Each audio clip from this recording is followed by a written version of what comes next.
All right, Luca Nation, let's kick it off. I got a fun topic. I want to talk a little UFC today.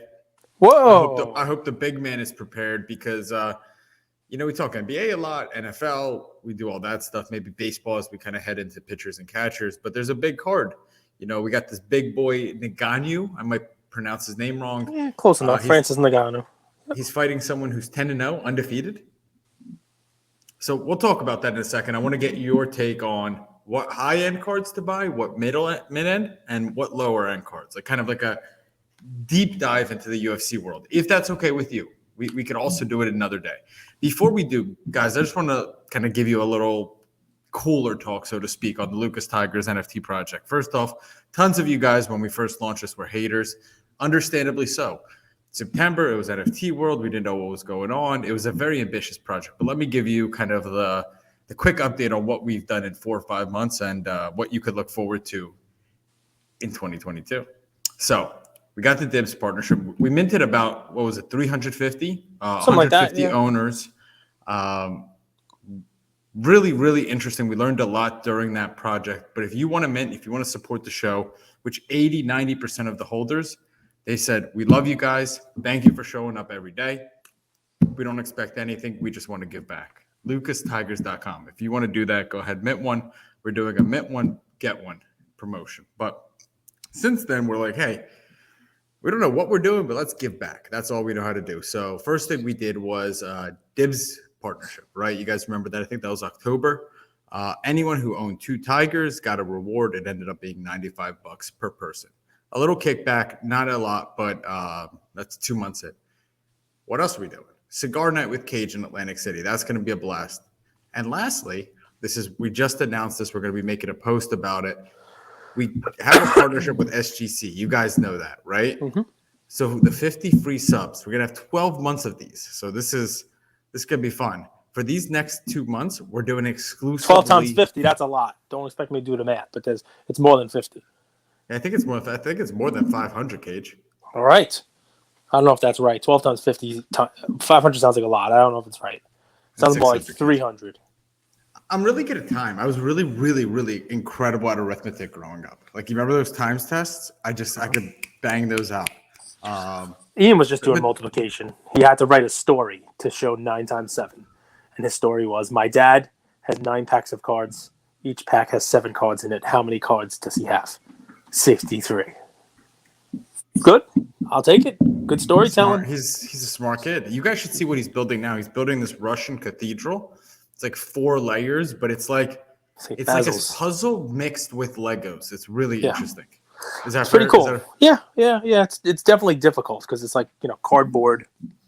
It's not easy to stick it together and stuff. So, but I had him laughing because he's into dad jokes now. And I'll let you get back to the announcement on the Tigers in a second. And I said to him, I go, you know what I never understood about Disney and Marvel? How come they never use the Hulk to advertise more? And he's like, well, okay. Like, well, yeah, I guess they should use them. And I said, if you think about it, the Hulk's just one big banner.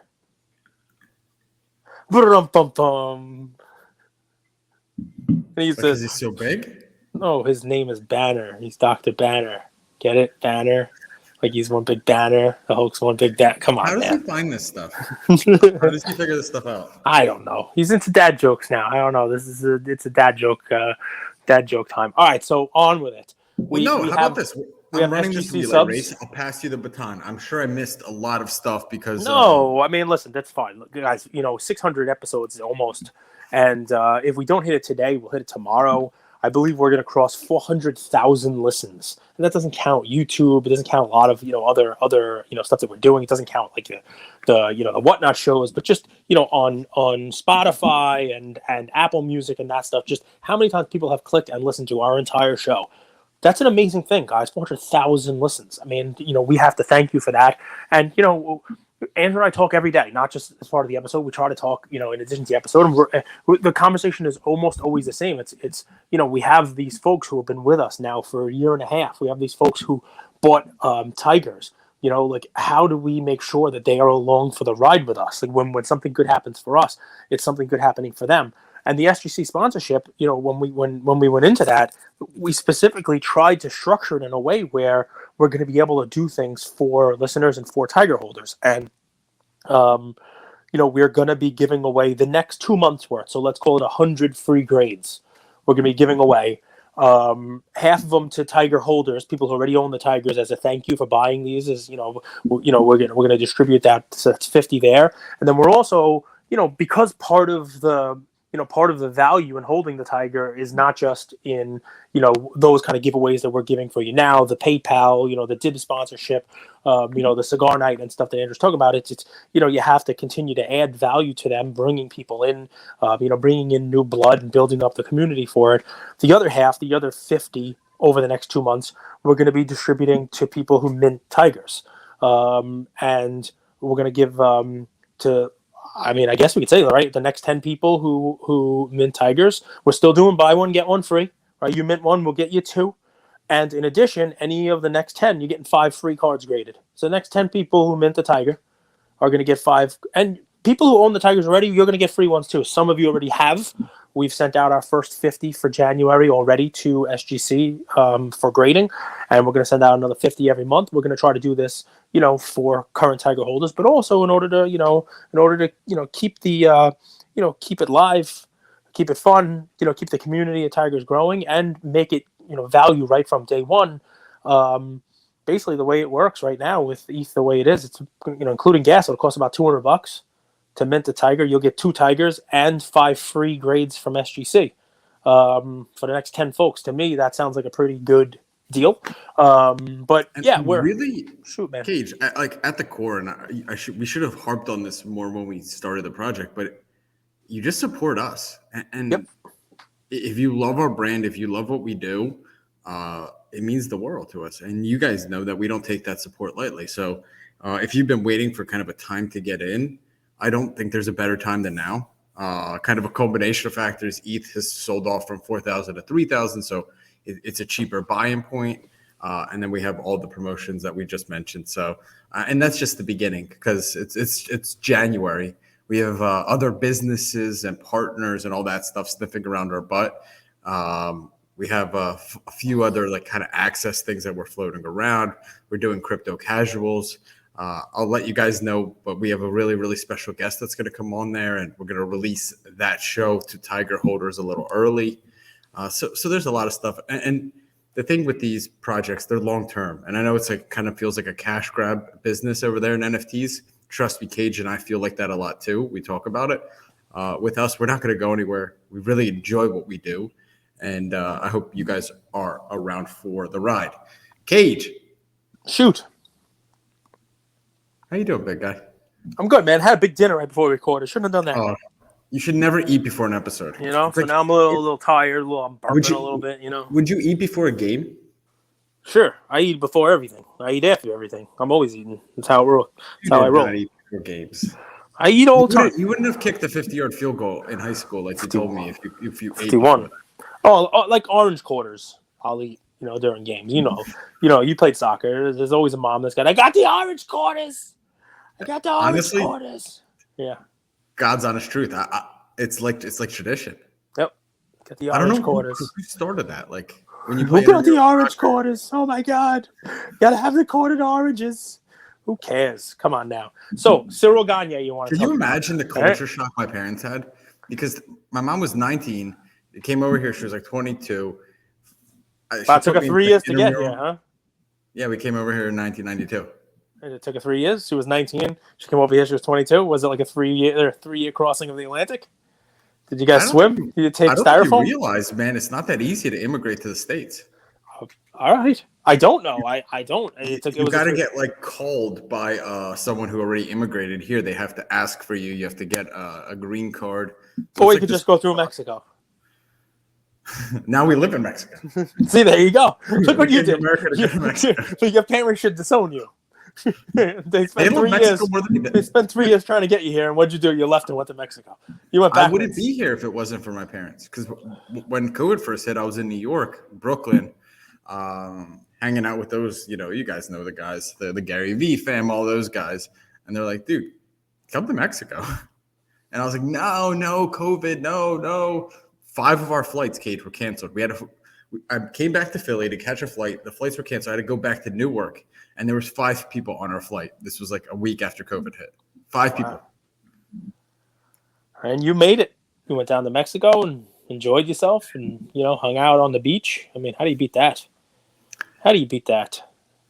I said for tiger holders, we should do. I want to buy this mansion here right on the beach, and we should do like kind of like a weekend conference, a weekend card show here.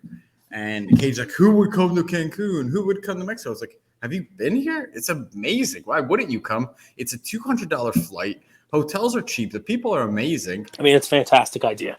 I mean, there is nothing unrealistic at all about you. I'm just going to buy a mansion. Let's start off with step 1. There's this mansion here in Mexico.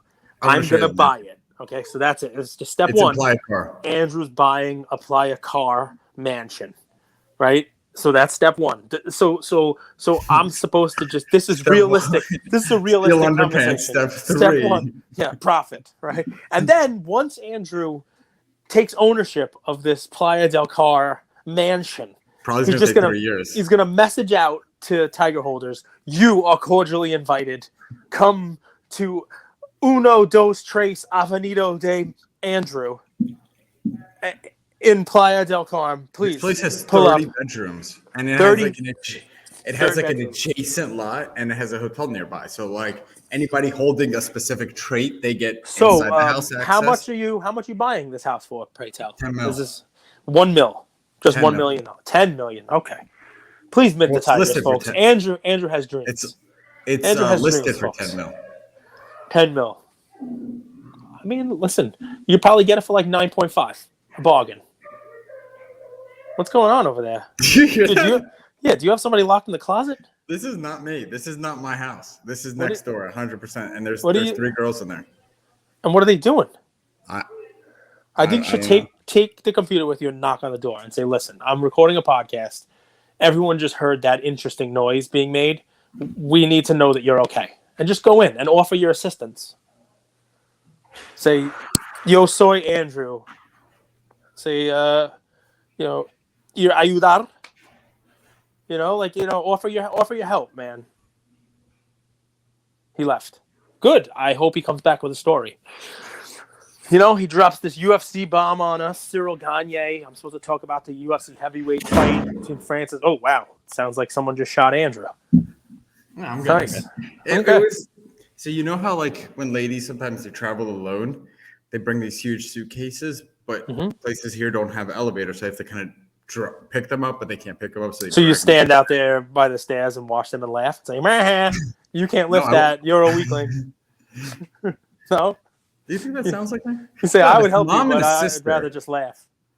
I have a mom and a sister. Like I'm a gentleman. Come on now.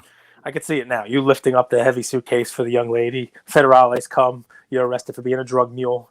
Suitcase full of drugs. You're carrying it up the stairs for him. It's gonna be great stuff. The $10 plan is unraveled. Just like that. That's how I was going to buy the house. 10 mil out the window. I love it.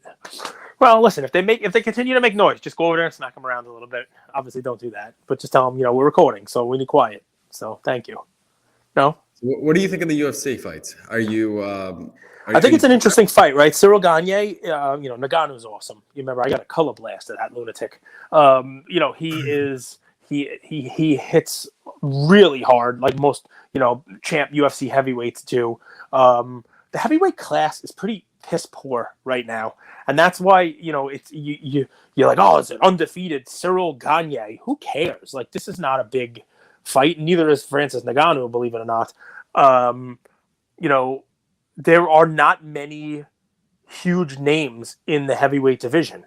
I remember when I started collecting cards of UFC in 2009 when Topps released their first set.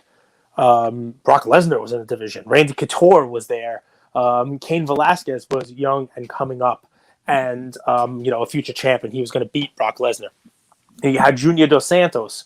You had some real names, some real heavyweight fighters, and you have now Francis Ngannou, Derek Lewis, and it so happens that Cyril Gane, a couple fights, I think he's only fought 10 fights, so he is undefeated, but he stepped up in class and he beat Junior Dos Santos, a former champ. Good striker, but towards JDS is now clearly tail end of his career. Probably shouldn't be fighting anymore. But that's a nice name. It's sort of like a gatekeeper. And Gagne also beat Derek Lewis, and so it's a fair person for him to be fighting now. There really are not anyone else in the cream of the heavyweight class, and it's funny, you can tell that it's a weak class, and a lot of the weight classes are weak because when people are fighting, it's like, I'm going to call out Conor McGregor, right? Dude hasn't even fought. I'm going to call out Khabib, doesn't even fight, but those are the paydays, right? Like, let me call out Conor. It doesn't if you don't even know who the champ is, right? But this guy Gagne, he's already saying, after I beat Ngannou, I want to fight John Jones. Because even though Jones hasn't fought all year, he didn't fight last year, the first time he hasn't fought, and he's in trouble with the law all over the place, and he's he is a draw. He's a name. He's a big fight that's out there for people. It's not, let me talk about how great this fight's going to be and set up a trilogy of fights between Cyril Gagne and Francis Ngannou because it sells pay-per-views. No one really cares. Yeah, shoot, please. Because you've said this before, but to me, it sounds a lot like a Joe Montana fan saying that Troy Aikman is not good. Not really. Aikman was very good, and he was a draw at the time. It was one of the better quarterbacks, not the best one there. But there has always been a headliner. Montana handed over the mantle to Favre and Steve Young and Elway and Brady and Manning. There hasn't been anyone like that in the UFC. So my question then is, Cage, is it Montana is a special talent, both as a player and as a personality? And so were those guys, or is it the NFL markets their people better than the UFC, and the UFC doesn't market these guys well enough? So I think it's a lot. I think it's the UFC does enough to market these folks. Remember this, they fight. They only fight a couple times a year, right? They only fight a couple times a year. So to get a heavyweight like the main guy, you shouldn't have to promote that much. This should be like a major. A major thing. It should be like, wow, it's Francis Ngannou, and he's got this big fight coming up, But Francis Ngannou, even him, what is he, 16-3? He's the champ, but you look at his record, he hasn't really fought anybody, that's so great either. And I think part of it is, I don't know if the money is not the greatest in the UFC, and these guys are getting their brains beat in, and I don't know what exactly it is, but the heavyweight champ used to mean something. And just, I say this with every weight class, I really do. And, it's part of why the UFC has kind of lost a little bit of its shine, right? There's not, Let me do the best thing here. Francis Ngannou, he won the championship by beating Stipe Miocic, who we've talked about. Stipe, firefighter, great champ. Barely a heavyweight. You know what I mean? Like if he dropped enough weight, he could probably fight light heavyweight. He never was somebody who had problems like weighing in. He didn't have to cut weight. He wasn't a big heavyweight. And I remember when I used to pull Stipe Miocic autographs, you were mad because he was not even like thought of as even in the top 5 of the heavyweight fighters. Right? You had all of these other people there. You had a lot, and they haven't done much to kind of backfill the. And let me not shit on the UFC too much. We've talked about this with boxing too. Like boxing, heavyweight champion. It used to be, Mike Tyson, right? It used to be like there were names like Klitschko, right? It used to be these. But it's so fragmented now. Like that, you're competing for attention. I guess that's part of it, right? And I'm not saying that when Mike Tyson was fighting, he wasn't competing for attention, but I think you had football, basketball, baseball, and boxing, right? Mm-hmm. Now you have all of that, but you have it in your face, and then you have all of these social media platforms where you could just go and watch like TikTok dancers, and everything is so fragmented these days in terms of content on the internet that it's unless you have John Jones is interesting because a part of his draw is the fact that he's been out for so long. Well, he's also exciting. He's dynamic. He's got a story. He's been doing it for a while. He does things in the cage that nobody else really has done. So knock people out and let them fall to the ground and not catch them. Oh, that's part of it. Yeah. Look, there are times where the UFC heavyweight, class is better than it had been in years past. And obviously, everybody romanticizes the time where they were Right. So bigger fans. I get it, but think about it though, man. From 2007 through 2011, 2012, you had Randy Couture was a champ. You had Brock Lesnar was a champ. You had Cain Velasquez and Junior Dos Santos and Kane again. And then you had Stipe for a little while and Daniel Cormier, and now you have I guess Gagne is the interim champ. Believe it or not, I'm pretty sure Gagne, when he beat Derek Lewis, that was an interim title back in August. Nagano hasn't fought in a while, but I don't know, man. The heavyweight one is a difficult one, right? The heavyweight's a difficult one because nobody really lasts that long as champ anyway. It's hard to stay the heavyweight champ because it's like these are punchers. These are guys, they're gonna get their asses beat. I think Stipe actually was one that held it for one of the longest reigns as a UFC heavyweight champ. He held it for like 2 years. He beat Overeem, he beat JDS, he beat Nagano. There's not a lot of heavyweight champs, if you go back, who have 3 title defenses. People didn't really last that long as heavyweight champs, and that also makes it tough to market these guys, right? Seriously, like you can go back and go through it. I'm pretty sure Lesnar beat 2 guys. I think Kane only beat 2 guys, and then Verdum beat him. Or Verdum, I think, actually was an interim champ. Kane was injured. Kane was champ for a lot of days, but he didn't really fight that many times because he was injured. But yeah, I'm pretty sure Stipe, with his 3 title defenses, may be the most in one sitting for any champ. Think about that. But yet his cards are the ones you want the least. So let's talk about that because I do want to relate this to cards. Sure. If you were to go with these are the high-end cards I would look at, or sets, these are the mid-tier. Mid-tier, I'd put like $500 to $2,500, $3,000, and here are the lower end cards I would look at. Could you go for that? And if you want me to, I could pull them up and do a screen share as you're doing that. You mean of who? Gagne of Nagano, of who? Anybody. Okay. Like if you were buying UFC, would you go back to those heyday guys, because maybe UFC becomes the WWE, and if you hold those guys for 10 years, they become like that Andre the Giant card we talked about yesterday. Yeah, I mean 100%. And I mean the thing is, like, people love heavyweights, and this fight we're talking heavyweights because it's a heavyweight. But if you go back and look at like the middleweight, we talked about Anderson Silva. When Silva was a champ, he won 10 straight fights. He held that belt for 10 straight fights. He won 10 fights while holding the belt. George St. Pierre, when he was fighting 170, when he was a 170 champ, he beat 9 straight people while holding the belt, right? So, I mean, like, there are people who do this. Even at that weight class, Kamaru Usman, he's won 5 straight fights as a champ now. Izzy Adesanya, he doesn't have a bunch of wins. I think he's only won 3 fights as the champ now, but he's running a string together. There are guys, who are good champs, exciting champs. I mean, Izzy Adesanya is exciting to watch. He's not a heavyweight. And you had Khabib won a lot of fights. And so, I mean, listen, I understand what you're saying, and we've talked about this. Yes, I believe that there is a chance that the more and more you start buying the Jan Blachowicz now, the Cyril Gagne now, the Francis Ngannou now, the guys who are going to be good for, 1 or 2 years and maybe win a fight or two, or maybe stay champ for 1 or 2 title defenses, the more you appreciate the people who have come before, who did it and have records and stayed champ for years and fought wars. So, yeah, I mean, it's the same thing as the WWF cards, WWE cards.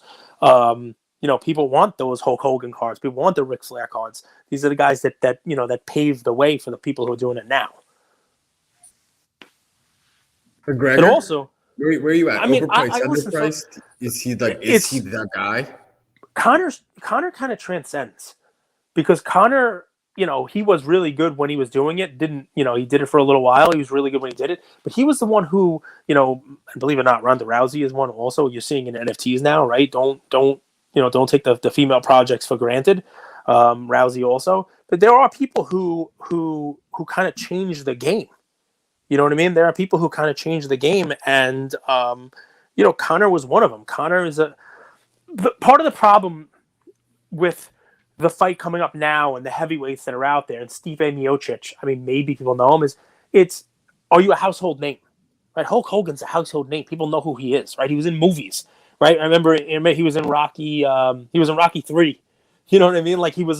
People knew who he was, right? Even Ric Flair, people know who he is. Conor, people know who he is. Cyril Gane, people don't know who that is. You know, even Francis Ngannou, people don't know who that is. Although I think he might have been in some movies actually. So, Cage, let me ask you then for a high end card. Shoot. And we'll get to mid tier. And so we talk about this card. This is the first autograph, right? And the early autograph too, because you talk a lot about how now when they sign, it's just a scribble, right? Yep. And here it's like this is his full name, even though it still looks like a scribble. PSA 10, 2013 UFC Bloodlines Fighter Autographs, Conor McGregor. In a PSA 10, we're going really high end. 27 of them. But if you look at the card ladder chart here, Cage, I mean, crazy. It's $520 in 2016. But if this chart is up and to the right, and yet there is like this outlier sale here of 22.65. It's come down since it's 12K. You think this is a card that got ahead of itself, has potential long term? No, what do you? I don't think. Potential? And what's funny is see the similar there. If you scroll down, that's a red one. That one there, which is 20,000. That one's with a similar sale of 12,009. That's out of 8. That's numbered out of 8. And grade doesn't matter. Right? So that one's numbered out of 8. Why wouldn't you go for that? It's a pretty comparable price. Last sale on that was $12,000. This one's got a $12,000, comp for the base one. I got to tell you guys, that Conor McGregor, it almost makes me vomit to see this. I probably own 50 of these cards. This is not a rare right here? Of that auto, 50 of them. I opened cases of 2013 Knockout. Cases of it. There's a red ink one also that's out of 15. I owned 8 of them. It's got his nickname on it. It says Notorious MMA, Conor McGregor. I owned 8 of the 15 red inks. So to see that it's selling for this much, like I said, it makes me a little sick. That is not a rare card. It's not. I apologize. What's funny about it is I would almost tell you to go for a Prism Gold. Do you know what I mean? Or the Topps Chrome, gold refractor or something like that, because there's some to it, rather than going for a base autograph card that is not limited at all. I mean, it's not a limited card whatsoever. It's not an SP. So you're doing some stuff over there. You're plugging in, plugging out. I will get into my play, and then we'll come back to lower end after you're done. Or are you back with me? No, I'm with you. You're very distant and very delayed. Ever since you started playing with your phone? Very distant. I'm always distant. No, it's like your voice comes through 3, 4, 5 seconds after you say something. It's ever since you started fiddling with your phone. Is it going to take 3 years for me to come across the Atlantic Ocean? Is it that kind of delay, or is it only like 3 seconds delay? There shouldn't be much of a delay. Yeah, I don't hear very much any delay at all. Now you're muted. You muted yourself. Am I delayed now? Very much delay? What's very much delay? Come back in. But I'll talk about this. So I gave you guys the whole spiel on how European teams struggle in the World Cup, especially where the World Cup is on Asian or Latin American soil. You guys could look this up. European teams prefer to play in Europe because it's a very temperate climate. You have the 4 seasons, doesn't get as hot, doesn't get as cold typically. So European teams typically have success in Europe. You're back. Talk to me. Talk to me. There you go. You're back. I'm talking about soccer. We're going to come back to you with European team, with lower end UFC. But I've said this: Latin American teams are going to do really, really, really well in Dubai. They're going to do really well in Dubai, and I see Argentina or Brazil or both getting through to the quarters and maybe the. So you're buying fake Messi autos? Is that your play? Buy Messi autos that weren't signed by Messi? What happened? You didn't hear this drama? No, Cage, believe it or not, I kind of like my life. All right, we'll have to do some research. Turns out that I think most of them are actually signed by him, at least in a certain period. But no, a little rumor mill came out today about how, even though they were authenticated, that Messi had somebody signing his autographs for him. Is that a thing players do? Well, I mean, Miles Bridges, before he became good this year, he would sign LaMelo Ball's cards, it seems. Well, do they just not want to sign their own stuff? I don't know. I mean, ask Luca's mom.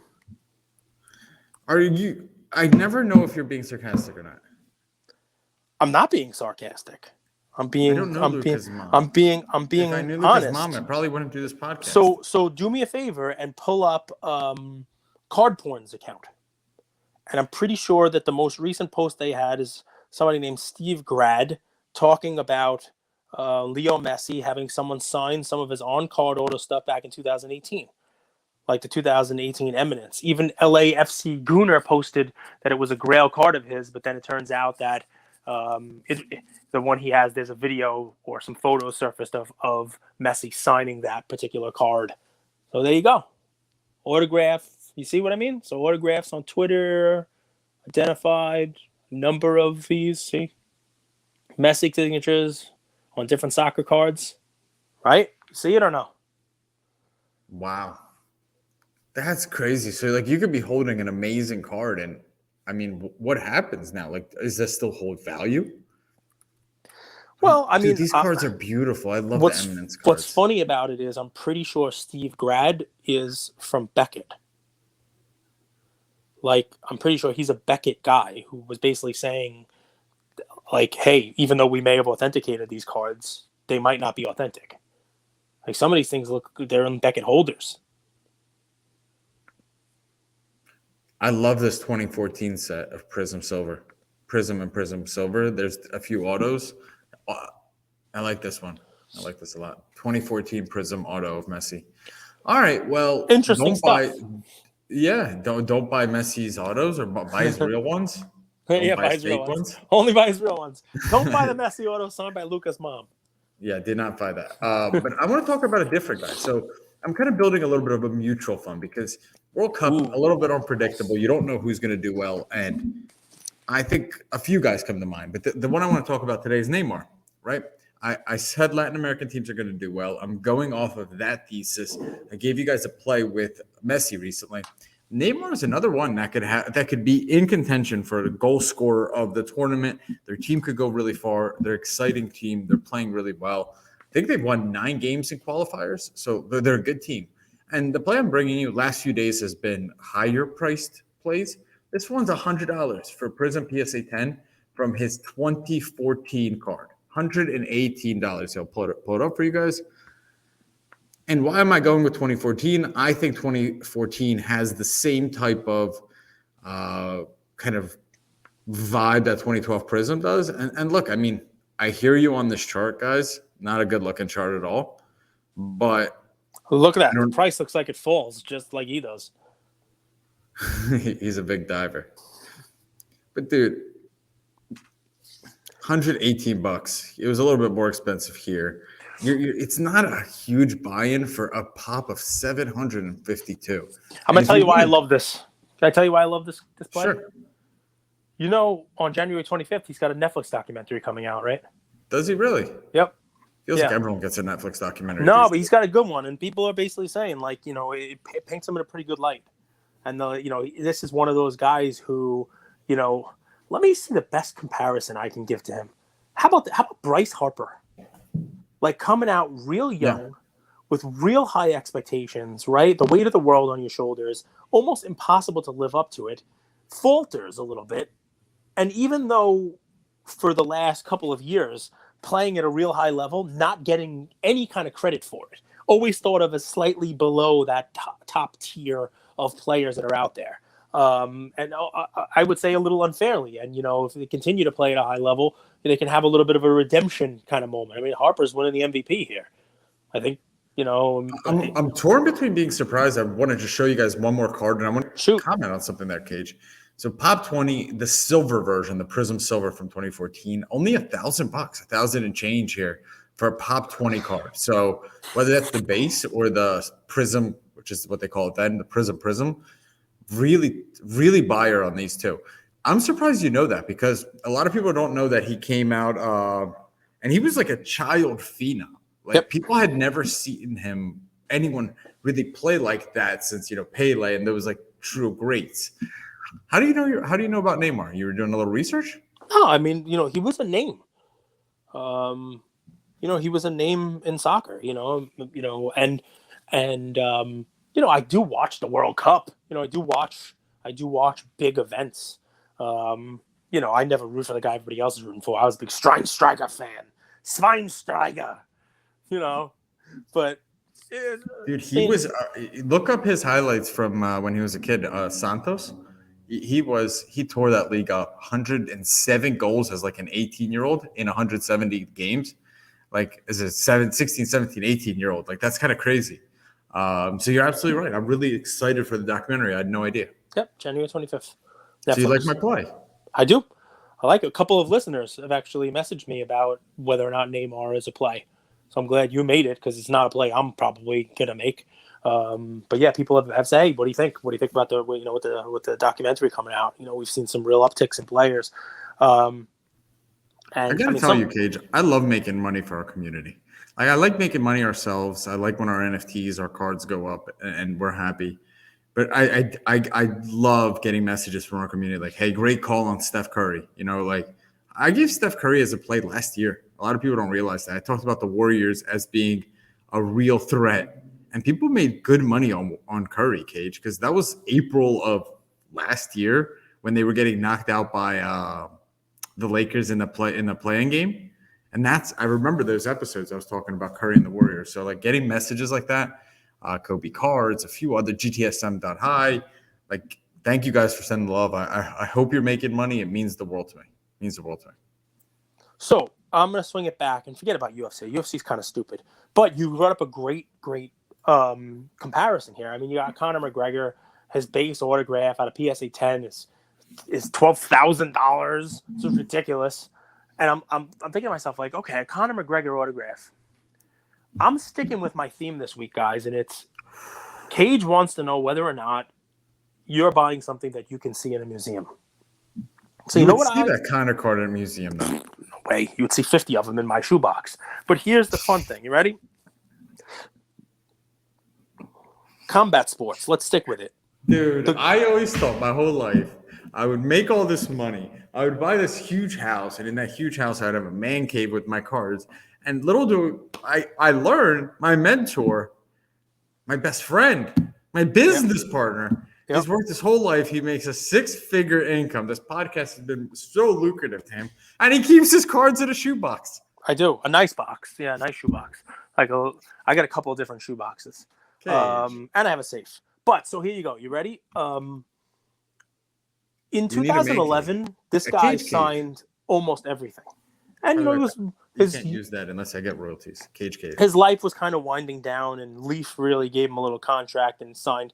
But the signatures weren't so good because, like I said, it was towards the ends of his life, and he was feeling the effects of a life of combat sports. But I'm a little surprised by how cheap some of his better stuff is.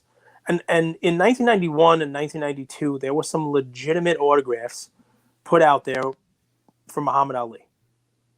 And I think that if you are considering spending thousands of dollars on a Conor McGregor autograph, here's what's funny, guys. The world catches up to things. Price discovery happens, right? This is not a scarce thing. Muhammad Ali lived a long time, and he signed a lot of autographs, and he was the greatest for the better part of 50, 60 years. He fought in the Olympics in the 60s, right? And he signed up until, the last decade. So you're talking about somebody who was signing autographs for 50 years. It's not exactly a rare autograph. But what I'd love for you to do is put into eBay, what'd you find? That's a perfect one. The 1991 All Sports, AW Sports Boxing Ali autograph. Now, I'm going to get you even better. My jokes, I find you the exact card. I'll get you even better. 1992 Pro Line. Right? 1992 Pro Line. Real nice. Just scroll down for me. You keep going. You don't want to. Oh. I mean, that's Milton Berle. I mean, he had an autograph on it also. Believe it or not, Uncle Milty. Funny card. Uncle Milty? He was a Chiefs fan. How can you not like this guy? He looks like he's so happy. Uncle Milty's a funny man. Uncle Milty was a funny guy. Keep going. Not that. Keep going. Cage, I love people. So did you type Ali? You're ignoring me. You should type Ali. So there you go. I mean, not $4,000. Scroll down. $429.95. a full-on, not shaky Muhammad Ali autograph on a Pro Line card. Some of these, if you go back, you can actually see he signed some of these Cassius Clay. It would be cool to get one of each. That would be kind of cool also. This is what, $400. There are ones cheaper, right? If you put in 1991, there are other. There's your Cassius Clay cage. Yeah, see, he signed that one, Cassius Clay. That's $9.99 make an offer. You probably get it for half that. There are several autographs. I happen to like that Pro Line one. There are several autographs in 1991 and 1992. You found that one, the AW Sports. KO has autographed holograms of him. There's a 1991 Ring Lord set that people have with his autograph on it. You can find ones that are actually signed by him that were like authentic in packs like this one, or ones that people, signed and got graded. There are, no shortage of them out there. Find one that you like yourself. But for when we talk about thousands of dollars for Conor McGregor or, Francis Ngannou or whoever else it is, it's a couple $100 and you get yourself a Muhammad Ali autograph. Look at that SGC, right? I mean, that's a nice one also. There are no shortage of it. And I got to tell you, I went down a little bit of an Ali rabbit hole, right? So I have so many misses, so many regrets on these things. But, the 1990 Swedish record, and I'm 1990, that's the 1962, the 1960 Hemmich Journal. You see these pop up in all the premieres and the Goldens. It's the one where there's, I think, 11 PSA 9s. You had to cut it out of a 4-square, little piece of paper. And the thing sells for thousands upon thousands of dollars now. I remember when I got back into this and, I was going to buy Michael Jordan. I was going to buy these things. I was like, let me buy a Muhammad Ali, but I didn't know which one to buy. Right? I didn't know which one to buy. And I was going to buy the Hemmets. I was going to buy this. That Hemmets was less than $1,000. Right? There's no shortage of it either. It turns out there's only 11 or 12 in PSA 9. But it wasn't a lot of money. Now, in any grade, they're a lot of money because people have started figuring out what Ali cards, just like Pele. Right? When I bought my Ala Falabala J, it didn't cost me what I sold it for, and it doesn't cost what it costs now. I believe that these Ali autos will head in that direction. Right? I believe that there is always going to be a significant demand for Muhammad Ali autographs. And right now you can buy them cheaper. But I don't think you're going to be able to always buy a Muhammad Ali autograph cheap. Does it matter who also owns the cards? Like, for example, the Dwayne The Rock Bumblebee card in a PSA 10. That card hit astronomical prices. Yep. But if you kind of go down the thread of that, who owned that card, they were all very closely associated to one influencer, right? So yes. The Rock has other cards, right? The Rock has wrestling cards, for example, and the wrestling card went up, but it didn't go up nearly as crazy as that card, right? If you were buying the Rock card, logically you would say, I'm going to buy his wrestling card, not his Miami Hurricanes Bumblebee tuna fish card. But so like you're talking about your miss on this Ali or the miss on Pele because you might have bought the photo, not the one that sold at Golden. But also if you kind of go down the thread of who owns it, it's not a what is it? It's not a, how do I word this? You could figure out why it hit the prices it did and the others didn't. Yeah. And guys, listen, 2011 Leaf, there's Muhammad Ali set. There's a million autos. You can get them pretty cheap. If you want to have some fun, in 2011, there's a Leaf Ali set that has not just Ali stuff in it, but also what they call Ali opponents and Ali fans, Ali friends. There's a cool Hulk Hogan autograph in a Muhammad Ali set. I think you can get that for a couple $100 also if you want to look for an alternate way to play Hulk Hogan. One of my favorite ones, we didn't even pull it up. There's a 1992 Classic Ali auto. It's a cool looking card. You can see him in PSA holders, and again, a couple $100. 1992 Classic Muhammad Ali. I mean, these are the kind of plays that I'm making with my collection. There it is, right there. And the one under it's PSA 8. So there you go, Classic 1992. I think this might have even been Ken Golden at the time because this is when Force. If you go back, hit back one more time. Look at that, numbered. Right, it looks like it's hand numbered out of 300. Go down. See, there's a PSA 8, 750 or best offer. I mean, we're not talking about killer money on these things, and they're pretty cool and they're full signed, and you can see the difference. This one isn't numbered. That one doesn't look like it's numbered, which is odd. Yeah. They're not like professionally made. No, I mean Classic was like college athletes, sports. Classic was like draft picks for sport in 1992 and 93. So yeah, I mean it's just one of those things, guys, that I started thinking of. I want to swing my collection towards the greats, the all-time greats, and what better all-time great is there than Muhammad Ali? Probably Rocky Marciano. There he goes. There they go. There they go. Every time I talk about Joe Louis, I got to pull Rocky Marciano out of the ass. He was good. He kicked Joe Louis's ass. Joe Louis was 176 years old when they fought. Do you know what movie this is? It's probably Rocky. Oh my God! It's Coming to America. Barbershops. From where? Where you come to America from? He comes from Zamunda. Oh, Eddie Murphy. Yes, he came from Zamunda. Eddie Murphy. 100%. I'm more of a Beverly Hills Cop in the Lions jacket. All right. That's cool. I mean, I like the Beverly Hills Cop. That's all I remember. Don't Do you remember his character's name? Eddie Murphy? Next. Yeah. No, in Beverly Hills Cop. He was Axel Foley. What's the other guy's name? What other guy? What other guy? Officer Taggart? Dude, these are sick. I can't multitask, Cage. I'm apologizing. Rocky Marciano. All Well, right, guys, this was another fun episode of Lucas, Tigers, and Bron. What's fun is you're onto something when you send somebody on a little hunt and they get lost in eBay. It's fun, right? And when you're talking about Ali, you talk about stuff in the 90s, 80s, 70s, 60s. You're now going down a little boxing rabbit hole. Rocky Marciano cards, which shouldn't be $12 when Conor McGregor cards are $12,000. It's fun. Leave Conor McGregor out of this. I could not be more excited today. Every single NBA team is playing. However, I'm actually a little bit not excited because I can't watch all the games at once. You know what I mean? There's no red zone for basketball. Well, sir, you have $1 billion idea now there, don't you? Sounds like your mansion is just around the corner. You need to create red court for basketball.